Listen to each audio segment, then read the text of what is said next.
Muy buenas noches y bienvenidos a Signo Pesos, la economía al alcance de su pantalla. Estos son los temas claves de hoy. Se encarece el desayuno de los colombianos. La Asociación de Panaderías revela que la mayoría de sus insumos han tenido incrementos en sus precios de hasta un 40% este año. También la leche tuvo un alza en la jornada de hoy. Analizaremos el panorama con Daniel Fandiño, presidente de ADEPAN. Lluvia de críticas a la reforma laboral. La propuesta de FENALCO de permitir el trabajo por horas y crear salarios mínimos diferentes para cada región no cayó bien. Las centrales obreras fueron las que más pegaron el grito ante esta iniciativa. A buscar su libertad financiera. El sueño de toda la persona o todo colombiano es controlar sus gastos, también tener posibilidades para ahorrar e invertir. Un experto en esta materia, cofundador de la plataforma Investopi, nos explicará en Signo Pesos cuáles son las claves para lograrlo.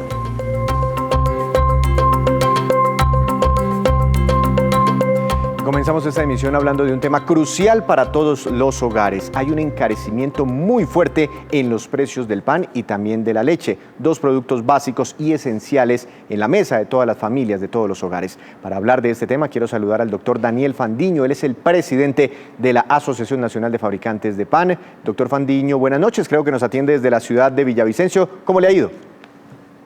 Buenas noches, señor Víctor. Muy bien, gracias a Dios. Muchas gracias a usted por su tiempo. Doctor Fandiño, ¿qué ha pasado con los precios de los insumos para producir pan en Colombia? ¿Cuál ha sido el encarecimiento y cuáles son esos insumos que mayores alzas han tenido este año? Bueno, Víctor, el alto costo de las materias primas en realidad son todas. No hay absolutamente ningún producto de la panadería que no haya elevado sus costos. Donde más nos estamos viendo afectados es en el alza de los productos de la ganadería, del producto de la avícola, en el producto de la harina, azúcar, el tema de la palma nos ha afectado bastante, el aceite ha tenido un incremento bastante alto, las margarinas, la sal no se ha quedado ni siquiera atrás. ¿Por qué esos incrementos? En algún momento nos habían explicado algunos economistas que el paro tuvo que ver mucho, los bloqueos que se presentaron durante el paro. Pero bueno, eso ya quedó atrás hace ya un tiempo. ¿Por qué siguen muy caros estos insumos? Sí, señor. Una parte fue el paro y aún hay sectores que no se han podido recuperar, como el tema de los avicultores. En este momento el tema de la ganadería, la exportación nos está afectando bastante fuerte. Por el tema de los quesos, la leche, también las margarinas, el alto costo del dólar nos está afectando bastante. Entiendo. Me imagino que ustedes importan muchos insumos para producir el pan. Cuando yo cojo un pan en mi mano, ¿qué porcentaje de los insumos que tiene ese pan vienen del exterior y qué porcentaje podrían ser insumos locales o nacionales que no se afecten por el dólar? El porcentaje es la principal materia prima, que es la harina. La harina de trigo es el producto mayor importado del producto del pan. Las margarinas son procesadas aquí en Colombia, pero entonces el alto costo de los insumos de las margarinas, debido al dólar, ha incrementado también ese alto costo. El huevo, por el alza de los insumos de la parte de purinas y todo eso, ha afectado también el alto costo del huevo. También la sal es nacional, pero también hemos encontrado también un alto costo. El tema aquí es bastante delicado y creemos y vemos que es el tema del dólar. Pero eso es muy importante. Es decir, muchos colombianos que consumimos pan, muchas veces no nos interesamos de lo que está ocurriendo con el movimiento del dólar, pues porque ni vamos a salir al exterior o no vamos a comprar dólares, ni vamos a comprar nada en el exterior por una plataforma de internet. Aún así, si no tenemos un contacto directo con el dólar, ¿ustedes creen que debido a la valorización de esa moneda que ha estado por encima de los 3.800 pesos, el precio del pan, que sí lo consumimos todos, se ha visto afectado? Bastante afectado, señor Víctor. El tema del dólar nos ha afectado muchísimo. Vea pues el peso del dólar en el pan. ¿Y qué tanto ha subido el precio del pan en Colombia como tal? No los insumos, sino el producto terminado.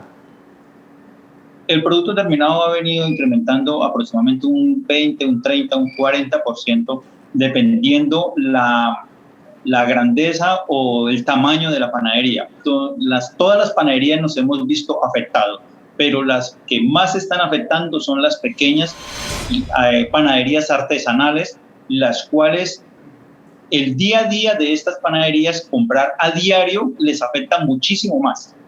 Entiendo. En este momento, cuando usted mira y revisa por ahí en las panaderías, ¿cuál es el pan más barato? ¿Cuál valor tiene el pan más barato por unidad en este momento? En algún momento, recuerdo, había pan a 100 pesos, pero pues eso ya hace muchos años. Bastante, sí señor, bastante hace tiempo.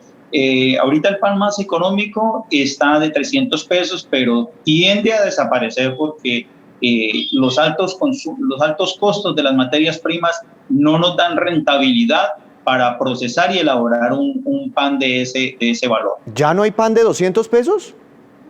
No, señor. La mayoría de panaderías ya no se encuentra pan de 200. ¿Y el de 300? ¿Y el pan de 300? ¿Va a desaparecer? El pan de 300 tiende a desaparecer por los altos costos, porque hemos tenido un incremento entre un 30, un 40, hasta un 50% en el costo de las materias primas, en todas. ¿Y si desaparece el pan de 300, quedaría qué? ¿En qué precio? ¿400 pesos o 350 pesos? ¿Tienen de pronto algún cálculo? ¿Cuál sería el pan más barato? Yo creería que por ahí unos 400 pesos. 400 pesos, bueno, para acostumbrarnos y para tener ahí en mente ese mensaje que están enviando ustedes. Pero bueno, no solo venden panes, hay tortas para cumpleaños, hay bizcochos, etcétera. ¿Todo eso también se ha afectado, se ha encarecido? Sí, señor, bastante por el tema de las cremas, por el tema de las margarinas, como vuelvo y le repito, el tema de los huevos, el tema del azúcar, también eso nos ha afectado bastante. Entonces se ha venido afectando a gran mayoría y a gran escala esos costos. Que desaparezca el pan de 300 pesos eventualmente y quede como mínimo valor el pan de 400 pesos por unidad, ¿cómo los afecta a ustedes? ¿Cómo afecta las ganancias de las panaderías, el empleo que ustedes generan? En este momento está afectado el empleo, en este momento está afectada la ganancia. El empleo se han visto panaderías que han reducido personal y en bastante lo que ha recorrido durante todo este año se han visto más de 2.000 panaderías afectadas y han tenido que cerrar sus puertas porque no han podido superar el tema de la pandemia, y lo otro, nos soltó la pandemia y nos agarró los altos precios de las materias primas. Y del dólar. 2.000 panaderías, ¿cuántas panaderías, no sé si tienen ustedes ese estimativo, de pronto es difícil tenerlo, hay en Colombia, y no sé si de pronto también tienen un cálculo de cuántos empleos generan en el país? Más de 25.000 panaderías hay a nivel nacional y estamos generando más de 450.000 empleos directos y unos 750.000 indirectos. Increíble, es decir, desaparecieron 2.000 panaderías de 20.000, estamos hablando de una cifra bastante grande. ¿Esto qué efectos tiene sobre la dieta, sobre los desayunos de los hogares colombianos? ¿Ustedes han visto una disminución muy importante en las ventas de pan? Le aclaro, señor Víctor, son más de 2.000 panaderías que han cerrado. Y sí, señor, nos hemos venido viendo afectados en el tema de las ventas. La gente ya se queja del tamaño del pan debido a que nos ha tocado venir ajustándolo. Y le hemos venido concientizando, pero la gente también se preocupa por el alto costo del producto. 2.000 panaderías que cerraron de más de 20.000 que existen en el país. Mire, yo estaba hablando de un tema parecido hace unos días aquí en Signo Pesos con los constructores de vivienda. Tienen un problema con los insumos del acero, los precios del acero, etcétera, etcétera. Y ellos están pidiéndole al gobierno que reduzca los aranceles para la importación de acero para mitigar un poco ese efecto. ¿En su sector se puede hacer algo? ¿Ustedes tienen alguna petición al gobierno nacional? Sí, señor. Le pedimos al gobierno nacional que por favor nos flexibilice el tema de los aranceles en el tema de la harina, en el tema de los insumos de las margarinas, porque detrás de las margarinas, el proceso de las margarinas traen productos importados, entonces eso está afectando el procesamiento de las margarinas y al mismo tiempo nos rebotan ese problema a nosotros los procesadores de pan. Entonces hacemos un llamado al gobierno nacional a que nos ayuden a flexibilizar, a hacer una observación, una baja a los aranceles de los productos de la panadería. Vea, pues también hay peticiones para disminuir aranceles a los insumos de las panaderías. Una última pregunta, desde la ANDI nos informaron hoy sobre otro, bueno, usted lo ha mencionado, otro insumo, y es la leche. La leche va a subir 7% o está subiendo desde este mes de octubre 7%, pero al productor. ¿Eso podría encarecer la bolsita de leche que van y compran allá también en las panaderías? Ese es un complementario del pan y sí, señor, eso también va a afectar al consumidor. Doctor Fandiño, pues estaremos atentos a la respuesta del Gobierno Nacional. Muchas gracias por acompañarnos y por contarnos la difícil situación de los panaderos en nuestro país. Que tenga una feliz noche, un feliz fin de semana. Señor Víctor, muchísimas gracias y le agradezco esta entrevista y le pedimos encarecidamente al Gobierno Nacional el apoyo y el respaldo y el SOS que le estamos enviando al Gobierno Nacional. Muchísimas gracias y feliz noche. Por acá siempre las puertas abiertas para ustedes.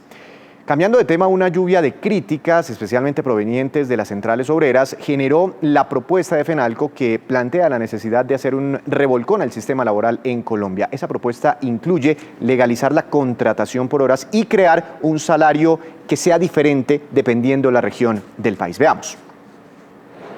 FENALCO, el gremio de los comerciantes, planteó hoy nuevamente la propuesta de fijar un salario mínimo diferencial por regiones. La iniciativa plantea que esa asignación salarial se calcule dependiendo de la productividad y el costo de vida en las regiones. Uno de los argumentos de la propuesta se fundamenta en los datos del DANE, que indica que en por lo menos 14 de los 32 departamentos del país, los ingresos promedio al mes son inferiores al actual salario mínimo, que corresponde a 908.526 pesos, lo que ha impedido formalizar el empleo y la inversión privada. Necesitamos una legislación laboral que revalúe conceptos como el salario mínimo nacional e interprete los costos, oportunidades y vocaciones de las regiones. Una legislación que facilite y flexibilice la contratación.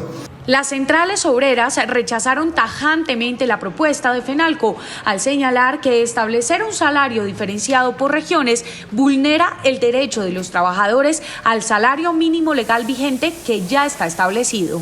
Es una propuesta regresiva, va en contravía del principio de progresividad y no regresividad, habida cuenta de que en el pasado, cuando teníamos un salario rural y un salario urbano, lo que fue el avance fue poder unificar estos valores.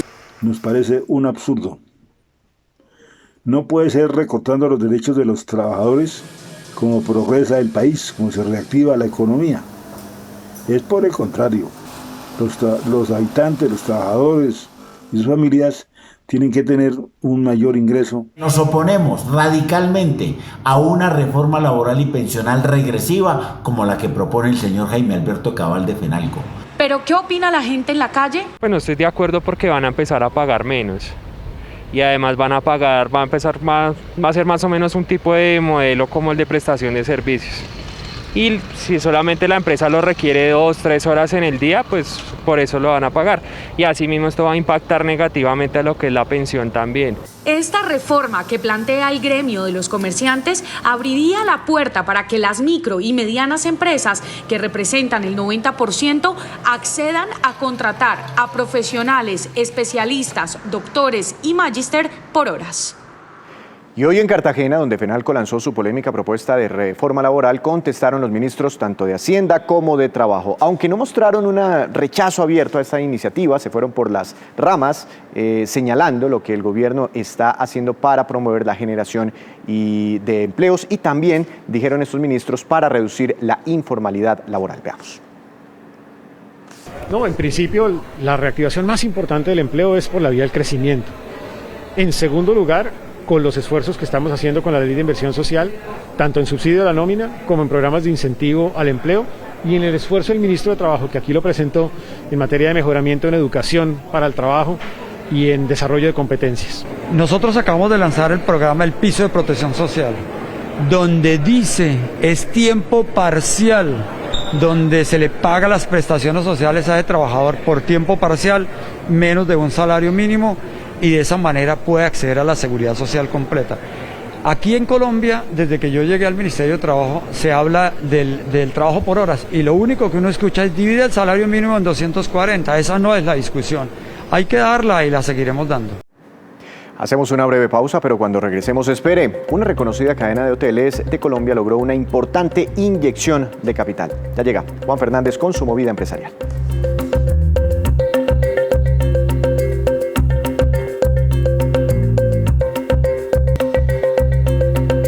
Continuamos en Signo Pesos. El sueño de todas las personas es vivir con tranquilidad financiera. Eso implica, pues, tener gastos controlados, deudas también controladas, inclusive tener la capacidad para ahorrar y ojalá para poder invertir. La pregunta del millón es, ¿cómo se logra eso que los expertos llaman la anhelada libertad financiera? Pues hoy les tenemos a un experto para que nos dé esas claves. Doctor Marcelo Granada, cofundador de la plataforma Investopi. Buenas noches, ¿la pronuncié bien? Sí, investopi.com. ¿Y ustedes qué hacen? Muchas gracias por la invitación. Muchas gracias a ustedes. ¿Ustedes qué hacen? Bueno, Investopi es una academia de finanzas para no financieros. Nosotros básicamente le enseñamos a la gente a invertir sus propios recursos en diferentes mercados, acciones, opciones, futuros, criptomonedas, etcétera. Ustedes publicaron en esta plataforma como 8 pasos para conseguir, ojalá, recomendaciones para conseguir esa libertad financiera. Vamos a intentar de pronto abarcar los 8 puntos, pero si abarcamos la mayoría quedaríamos contentos. Un primer tip, un primer paso. ¿Perdón? ¿Cuál sería el primer paso, el primer tip? Bueno, el primer tip es salir de las deudas. Para lograr una libertad financiera, una de las primeras cosas que uno tiene que pensar es salir de las deudas. Esto suena un poco difícil, pero no importa cuánto se gane una persona o a cuánto ascienda su salario, las personas somos muy tentados a solicitar créditos o pedir créditos o sobreendeudarnos. Las tarjetas de crédito son un veneno, a menos de que la usemos a una sola cuota, son un veneno y pues evidentemente se nos van llevando nuestros ingresos de mes a mes. Entiendo. Cuando ustedes recomiendan aprender nuevas cosas, ¿a qué se refieren? Bueno, es importante saber que no tenemos nada garantizado en la vida y a pesar de que tenemos o podamos tener un empleo sólido en un sector específico, pues no sabemos qué va a pasar en el futuro. Entonces siempre es importante aprender nuevas cosas. No se trata de especializarnos ni de cambiar de carrera de un momento para otro, sino empezar a aprender nuevas cosas porque eso nos abre caminos, sobre todo en la cabeza, nuevos para llegar a hacer nuevas cosas que nos puedan interesar. Construir fuentes de ingresos, ¿eso qué significa? ¿De pronto tener un segundo trabajo o una segunda actividad? Sobre todo una segunda actividad. Muchas personas, digamos, están atrapadas en un empleo que no les gusta o que ya están demasiado agotados de hacer. Empezar a crear nuevas fuentes de ingreso significa empezar a explorar nuevas cosas que podamos llegar a hacer. No quiere decir que esas cosas vayan a suplir nuestro salario o esas cosas vayan a ser nuestro ingreso más importante, pero qué rico empezar a hacer cosas que nos dejen algo de dinero y que nos gusten. Pongo un ejemplo, mi mamá es arquitecta, toda la vida se ha dedicado a las remodelaciones y empieza a hacer postres como una manera adicional de ingresos y le fascina. No se va a ir de la arquitectura, pero empieza a hacer cosas nuevas. Le entiendo perfectamente. Crear un fondo de emergencia, ¿qué porcentaje del ingreso podría uno asignar de ese fondo de emergencia y esa plata para qué sería? Bueno, esa plata definitivamente nos sirve para emergencias, como lo dice la frase. Si nosotros nos ganamos 1 millón de pesos, 2 millones de pesos, 5, 10 millones de pesos, nos gastamos o nos podemos gastar el total. O sea, gastarse el dinero es muy, muy fácil. pero también ahorrar de un 10% a un 30% de eso que nos ganamos es fácil y podemos vivir exactamente igual que si nos lo gastáramos todo.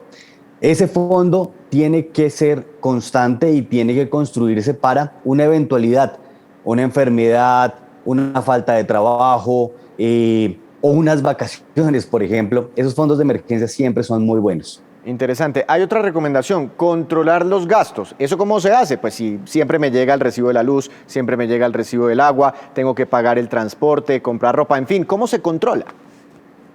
Hay gastos que son inevitables como los que acabas de mencionar. El gasto de los servicios públicos, del mercado, del transporte, pero hay muchos otros gastos que sí podemos limitar. Por ejemplo, comprar café en las cafeterías. Delicioso irnos a tomar un café con un amigo, pero hay personas que se la pasan comprando café en cafeterías y ese gasto es increíblemente grande al final del mes. Y así como ese gasto, existen muchos otros gastos que llamamos o que se conocen como gastos de hormigas que se pueden limitar y eso nos va a producir al final una mejor vida porque vamos a ahorrar, vamos a tener recursos adicionales, etc. Y más que va a subir el café y el pan, como estábamos hablando ahorita con nuestro anterior invitado. Invertir de manera inteligente, ¿eso qué significa? Bueno, cuando como novatos empezamos a invertir en cualquier cosa, lo que más nos interesa a nosotros es cuánto voy a ganar, ¿cierto? Ese cuánto voy a ganar nos puede llevar a la tentación de caer en estafas, fraudes, pirámides, etc. Hay que saber que si uno va a invertir, uno tiene que educarse en esa inversión, sea cual sea, tiene que educarse para saber en qué está invirtiendo, si estoy invirtiéndolo yo, cómo hacerlo, si están invirtiéndolo por mí, cómo lo están haciendo. No caer en fraudes, en pirámides, en la plata fácil no existe. Entonces, se trata de eso, de ser un poco inteligentes a la hora de entregar nuestros recursos, porque al final nos costó mucho conseguirlos. ¿Cómo es eso de reinvertir las ganancias? Pues la platica, el excedente en teoría, pues sirve para darse uno que otro lujo por ahí, para pasarla bueno, en fin. ¿Cómo es eso de reinvertirlas? Súper importante saber que si uno invierte y gana, poder aprovechar parte de esa ganancia. Pero también es súper importante ir creciendo nuestro capital. Si yo invierto y me gasto todo lo que gano, pues al final sí tengo unos gustos adicionales, pero mi capital nunca va a crecer. Si yo reinvierto la plata, eso se vuelve como una bola de nieve, lo que llamamos interés compuesto, que hace que mi portafolio de inversión o mi inversión en general sea cada vez más grande y cada vez los frutos, pues evidentemente van a ser más grandes.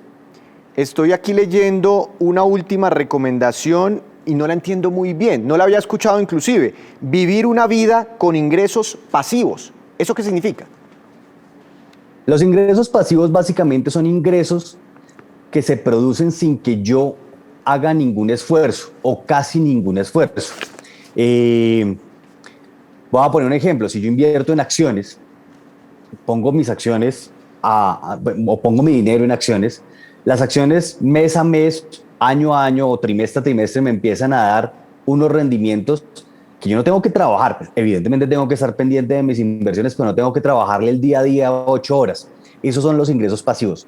Lo importante no es pensar en ser millonario y tener un yate y tener una mansión. Lo importante es poder tener tantos ingresos pasivos que ya mis ingresos activos, o sea, los ingresos por mi trabajo, no me importen. Y si pierdo el trabajo o si dejo de trabajar un poco o totalmente, ya no me importe porque los ingresos pasivos me van a surtir eso. Yo creo que ahí sí se consigue la anhelada libertad financiera con ese último punto. Bueno, ustedes desde Investopi, ¿cómo ayudan a los colombianos en este sentido? ¿Cobran alguna tarifa por el buen manejo de las finanzas? Sí, es importante aclarar que Investopi es una academia de educación financiera. Nosotros le enseñamos a la gente a construir su capital, a invertir sus propios recursos. No hay nadie mejor para cuidar nuestras inversiones que nosotros mismos. Entonces, Cada quien debe cuidar sus inversiones y sus ingresos y debe aprender a invertirlos. Hay personas que se interesan, por ejemplo, invertir en la bolsa de valores de Nueva York es una bolsa increíblemente rentable, pero hay personas que prefieren invertir en otras cosas. Nosotros le enseñamos a la gente a hacer esto. Pues le agradecemos mucho por estos minutos para Signo Pesos. Estaremos muy pendientes de su portal. Que tenga un feliz fin de semana. Gracias por estar aquí con nosotros. Bueno, muchas gracias, Víctor. Estás muy bien. Tips muy valiosos para conseguir la libertad financiera. Hacemos otra breve pausa, pero ya les contaremos que por tercera vez el bolívar venezolano pierde ceros y ahora cambia de nombre. Ya regresamos.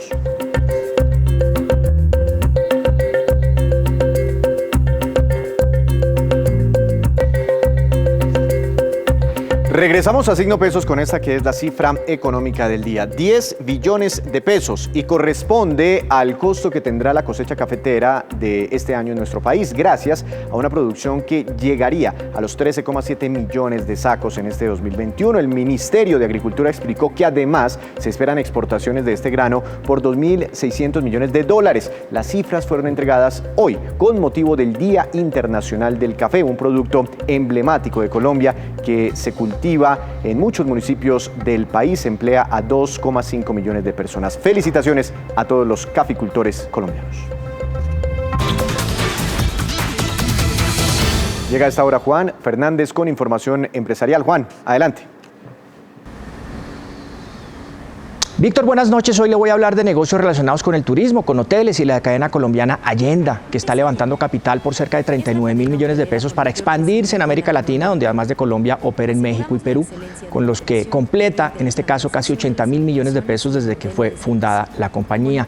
Allenda está dirigida a hoteles económicos, no tiene propiedades, lo que hace la empresa es franquiciar su marca y con ello pues los conectan esos hoteles con sus canales de distribución, es decir, su central de reservas móvil, asesoran, capacitan y pasan por un proceso de inspección que puede durar hasta 30 días antes de que se apruebe su apertura comercial bajo su marca. Cuando el hotel independiente se asocia con Allenda, se estandariza el interior como el exterior del hotel. También esos hoteles ofrecen Wi-Fi gratis, televisor, un kit de aseo, una botella de agua, en fin, y por supuesto una garantía de sábanas limpias. Juan, pero ¿cuál es la historia de la compañía? Mire, la compañía fue fundada en 2018 por empresarios colombianos jóvenes, Andrés Sarrázola y Cristian Gómez, pensando en esos negocios, en el caso de los hoteles de bajo costo, de los que tienen más de 280 operando bajo su marca, cuyo 40% en el caso de las reservas viene de su propio canal, es decir, directamente. ¿Qué deja ver una operación de estas? Para terminar, Víctor, pues que se ve y las empresas vaticinan aumentos de la ocupación hotelera. El mes pasado llegó al 48%, esos son 5 o 6 puntos más que el mismo mes del año anterior, pero relativamente lejos aún del 60% de 2019. Y esta, pues es, Víctor, la movida de hoy sobre hoteles, inversiones y lo que parece una recuperación, sin duda, de la industria. Juan, muchas gracias. Lo esperamos la próxima semana con más movidas empresariales. Así terminamos por hoy. Los esperamos el próximo lunes con una nueva emisión y toda la información económica que usted necesita saber. Recuerde, esto es Signo Pesos, la economía al alcance de su pantalla. Que tenga una feliz noche.